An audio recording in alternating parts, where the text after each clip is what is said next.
If you are retiring single in Canada with a paid-off house, you are probably sitting on an asset worth $700,000 that you have been taught to treat as a safety net. That safety net can quietly turn into a tax trap, one that could cost you $150,000 in lost lifestyle value over the rest of your life. Most retirement advice tells you to protect that equity for later, to hold the house, and to let it sit there in case something happens. For a single person with no children and no spouse waiting on the other end of that estate, later usually means the government, or a cousin you have not spoken to since a wedding a decade ago. There's a piece of this nobody explains clearly. Couples in Canada can split income between two people and two sets of tax brackets. You cannot. Every dollar you pull out of an RRSP or a RRIF gets taxed at your own top rate, with no partner to shift income toward. Call it the single tax penalty, and it is one of the quiet reasons single retirees run out of room faster than the average retirement calculator assumes. None of this means you have been careless with money. Wanting to actually spend what you built is not greedy. It is the strategic move, because the rules were written with a two-person household in mind, and you are the only person at your table. In the next section, I want to walk through the 70% rule that most banks still use to plan your retirement budget, and why it does not hold up for a single household. I will also show you where a $3,000 a month cost shows up in a single retirement that a couple's retirement plan never has to account for. You've probably heard some version of the 70% rule, the idea that you only need about 70% of your working income to retire comfortably. That rule was built around a two-person household, and it does not survive contact with a one-person budget. Property tax does not split in half because there is only one name on the deed. Home insurance, hydro, the car payment, none of that gets cheaper because you are living alone. In practice, a single retiree needs closer to 82% of what a couple needs to hold the same standard of living, not 70%. That gap alone would be enough to throw off a retirement plan. But there is a second problem sitting underneath it, one that has nothing to do with spending and everything to do with how Canada taxes you. A couple earning $100,000 combined, splitting it $50,000 and $50,000 between two returns, pays meaningfully less tax than one single person earning that same $100,000 on a single return. The single person reaches the higher federal bracket faster and stays inside it longer because there is no second, lower bracket to route income through. Call this the single tax penalty. It is not a rule anyone announces. It is just what happens when the tax system is built around splitting income between two adults, and you are the only adult on the form. Run the numbers on a more modest income, and the gap is still real. A single retiree in Ontario who needs $60,000 in gross income pays noticeably more tax than a couple who need that same $60,000 combined and can split it between two returns. Over a full retirement, that difference adds up to real money, money that either stays in your pocket or quietly disappears depending on how your income is structured. There is a second version of this same penalty that shows up if your income climbs. The OAS clawback in Canada starts once your net income passes $95,323 a year, and it applies to you alone. A couple can have close to double that amount in combined income before either one of them loses a cent of old age security. A single retiree hits that ceiling alone, with nobody else's lower income to average against. None of this is a reason to panic, and it is not a reason to hoard the house either. It just means the standard math that works fine for a couple needs a second look before you apply it to your own plan. And the biggest lever in that plan is not your pension. It is the house you have already paid off and how you decide to use it. Here's the part most single retirees never say out loud. There is guilt attached to spending down the house. If you have no kids, no one waiting for an inheritance, that guilt does not disappear. It just changes shape. Instead of protecting the house for your children, you end up protecting it out of habit, as if leaving something behind is required, even when there is no one specific to leave it to. Look at where that guilt actually leads. Your principal residence itself usually passes without capital gains tax in Canada, so the house is not really the problem. The real landmine sits inside your RRSP and RRIF. When there is no spouse to roll those accounts to, the full remaining balance gets added to your income in the year you die, and it can push a large share of your life savings into the highest tax bracket in one shot. Holding onto the house out of guilt while your RRIF keeps growing untouched does not protect you from that bill.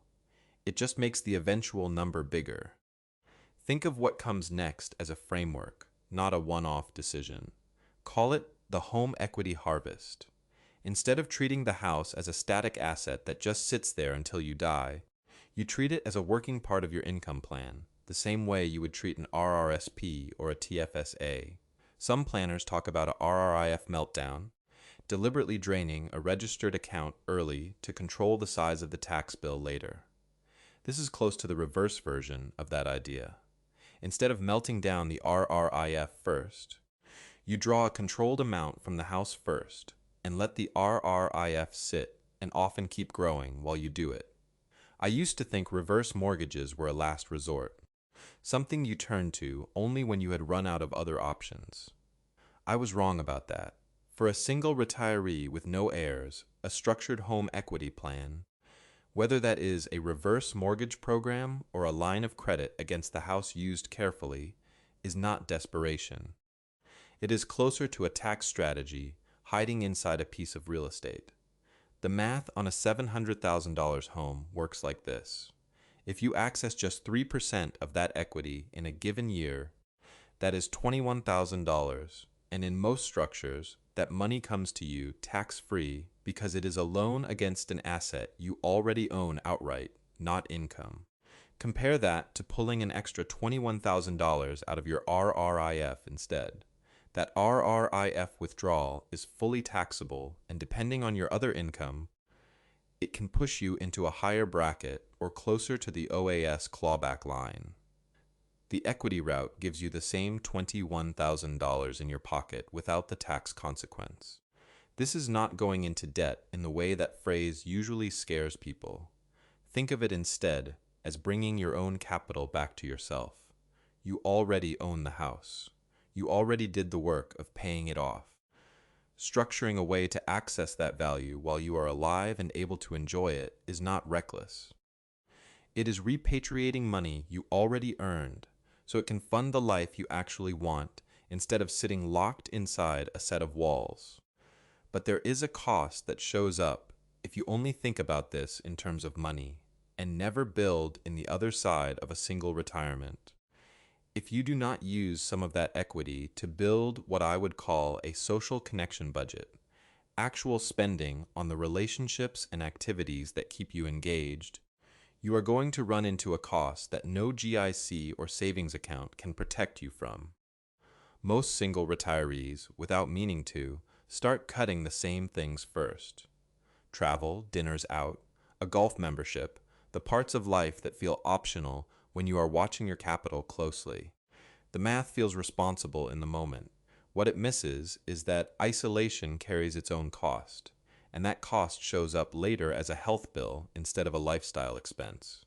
There is a reason for that. In a couple, there is usually one person who notices when the other one is struggling, who drives them to appointments, who catches the early signs that something is wrong. A single retiree does not have that built-in second set of eyes.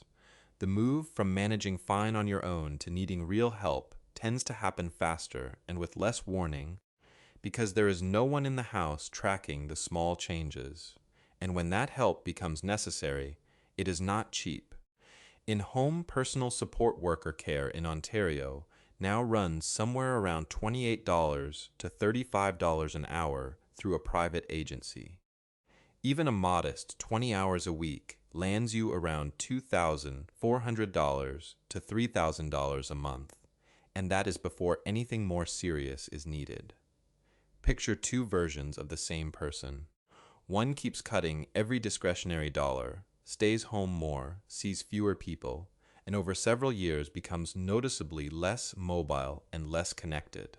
When something goes wrong, there is no one nearby to catch it early, and they end up in a private care facility years sooner than they would have otherwise, at a cost that can run $6,000 a month or more. The other spends roughly $1,000 a month on staying active and staying social, a gym membership, a standing lunch with friends, a hobby group. That person tends to stay mobile longer and often delays needing professional care by 5 to 10 years. That $1,000 a month does not feel like a retirement expense in the traditional sense. It behaves more like insurance against becoming isolated, and isolation is the single biggest hidden risk in a solo retirement plan. If any of this sounds like your current plan has not really accounted for what it means to be the only person managing your own retirement, that is worth sitting with for a second. Brian's Canadian Retirement Playbook exists for exactly that gap. Subscribe if you want plans built around the reality of a single household, not the average couple most retirement tools are designed for. There is a piece of CPP that couples benefit from and single retirees do not get the same use out of. If you are married or common law and you pass away, your spouse can receive a survivor benefit based on your CPP contributions. If you are single, there is no survivor benefit going to anyone. Whatever CPP would have paid you after you are gone simply stays with the government. That changes how the standard advice to delay CPP until 70 applies to you. Delaying does grow your monthly payment, roughly zero. 7% more for every month you wait past 65, which adds up to about 42% more if you wait the full 5 years to 70. For a couple, that trade usually makes sense because the higher payment often continues, in some form, to the surviving spouse. For a single retiree, especially one who wants to preserve personal RRSP or TFSA, savings that actually can be spent, gifted, or left to a cause you choose, taking CPP earlier, even as early as 65, sometimes makes more sense. It brings guaranteed income in the door sooner and takes the pressure off drawing down the accounts that are actually yours to control. There is a longer view worth remembering here too. Go back to 2008. Retirees who had built what is sometimes called a cash wedge, a few years of living expenses set aside outside the stock market, rode out that crash without touching their equities.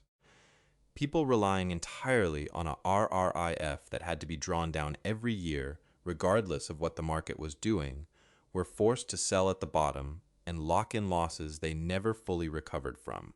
A single retiree carries that risk alone, with no second income in the household to lean on while the portfolio recovers. So the real question is not just when to start CPP. It is what happens if a market drop and a health scare land in the same year, with nobody else around to help absorb either one. Let's stress test that scenario directly. Picture this. You are 78. The market drops 20% inside a few months, the kind of drop that makes headlines. At the exact same time, you need knee surgery, followed by several weeks of recovery help at home.